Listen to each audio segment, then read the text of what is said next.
છે। રાજકોટ મહાનગરપાલિકાની ગાર્ડન શાખા પર લાગી રહ્યા છે ગંભીર આરોપ। સ્મશાનના લાકડામાં કૌભાંડના ગાર્ડન શાખા પર આરોપ। અમને સ્મશાન તરફથી મળી છે, તો આ એવી રસીદો છે જેમાં સ્મશાને વેરીફાઈ કર્યું છે કે ભાઈ ખરેખર આ અમારા સ્મશાનમાં પહોંચ્યા છે, એના આધારે એ લોકોએ આ રસીદ જનરેટ કરી છે। છતાં જે મેટર છે એની સેન્સિટિવિટીને ધ્યાને લેતા અમે આ તમામ 28 રસીદોની પણ ચકાસણી સ્મશાનો પાસેથી કરાવશું કે ખરેખર એમના પાસે આ ટ્રેક્ટર પહોંચ્યા છે કે નથી। આના આધારે જ અમે આગળની કાર્યવાહી કરીશું।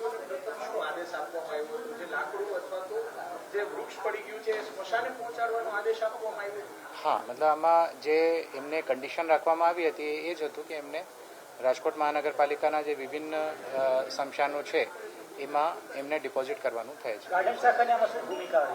હા, ગાર્ડન શાખાની ભૂમિકા એમાં ઓવરઓલ સુપરવિઝનની રહે છે અને ગાર્ડન સુપરવાઇઝર ત્રણેક ઝોનમાં એક હોય છે। એમને ઓવરઓલ જોવાનું થાય છે કે તમામ વૃક્ષોની જે કમ્પ્લેન્ટ્સ આવે છે એનું સમયસર નિકાલ કરવામાં આવે અને જે લોકો છે એમને કોઈ મુશ્કેલી ભોગવવી ના પડે। સાથે સાથ આ એજન્સીઓને દ્વારા જે બિલ્સ રજૂ કરવામાં આવે છે એની પ્રોપર ચકાસણી અને કેવી રીતે નિકાલ કરવામાં આવે છે એ પણ એમના દ્વારા જોવામાં આવે છે।